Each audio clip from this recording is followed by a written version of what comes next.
સવારના પોરમાંથી છાપાની ન્યૂઝ ઘણાને એવી આદત હોય સવારના ઉઠતા વેત જ આમ છાપવું જોઈએ અને ન્યૂઝ ચેનલની સામે ગોઠવાઈ જાય અને ન્યૂઝ ચેનલવાળા જે મારા ને તમારા મગજની અંદર કચરો ભરે.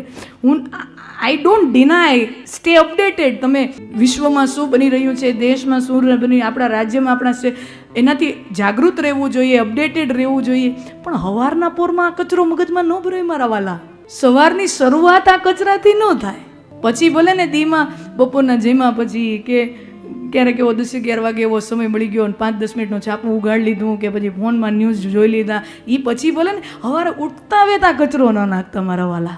જીવન ઝેર જેવું થઈ જાય. સ્વભાવ સવારના ઉઠતા વેત જ કોઈક એવો કચરો નાખે ને પછી માણસ આખો દી ખીજ્યો જ હોય. મને હજી યાદ છે આપણે બધા પ્રાઇમરીમાં ભણતા હોય ને, સવાર છે ને માતાઓ માટે બહુ હસવાળી હોય, રસવાળી હોય. કારણ કે છોકરાઓને તરત આમ સ્કૂલે મોકલવાના છે અને બહુ માં ઘડિયાળના કાંટે કામ કરતી હોય. સવારના 6 વાગે 7 વાગે 8 વાગે એને મોકલી દેવાનું છે ટિફિન ભરીને, પતિને ટિફિન ભરીને એને રવાનો કરી દેવાનો હશે કે હવે હાં સુધી નડતા નહીં.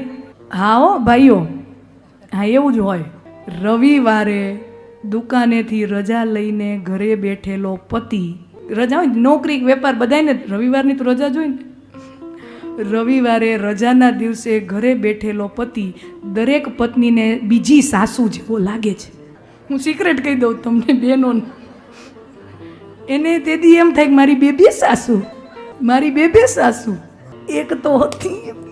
આ સાસુ વહુના સંબંધો બહુ મજાના છે.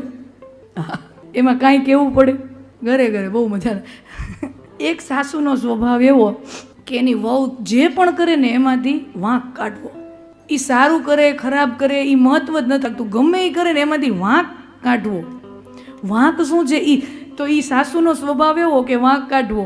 એટલે વહુ છે ને કોક દી આલુ પરોઠા બનાવે તો એના સાસુ એને એમ કહે, આલુ પરોઠા બનાવ્યા, આલુ પરોઠા નહોતા બનાવવાના, આલુની સબ્જી બનાવવાની હતી.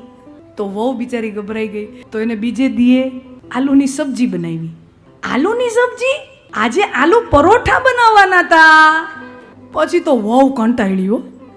ત્રીજો દી થયો એને આલુ પરોઠાય બનાવ્યા ને આલુની સબ્જી બનાવી કે સાસુમાં કાંઈ વાંક કાઢી જ ન શકે.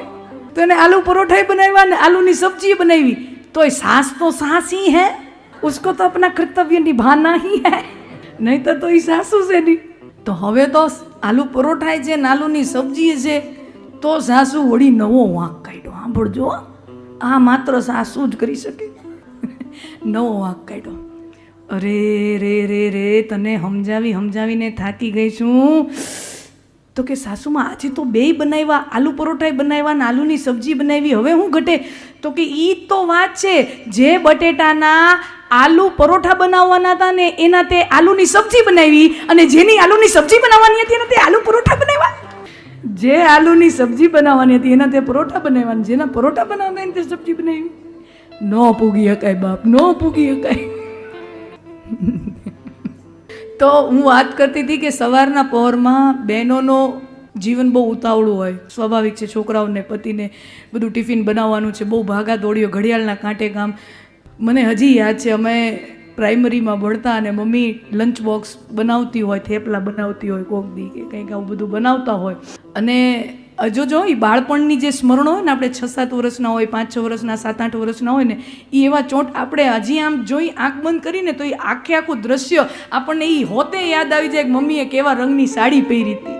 એ જે અમુક દ્રશ્યો જે પ્રભાવ પડી જાય ને, એ તમે ગમે તેટલી મોટી ઉંમર નથી જો તમે એને ચિત્ર દોરી શકો કે આવું હતું, આવું થયું હતું. થેપલા બનતા હોય લંચ બોક્સ માટેના અને મધુર સ્વરે સુંદર મજાનો અવાજ આપણા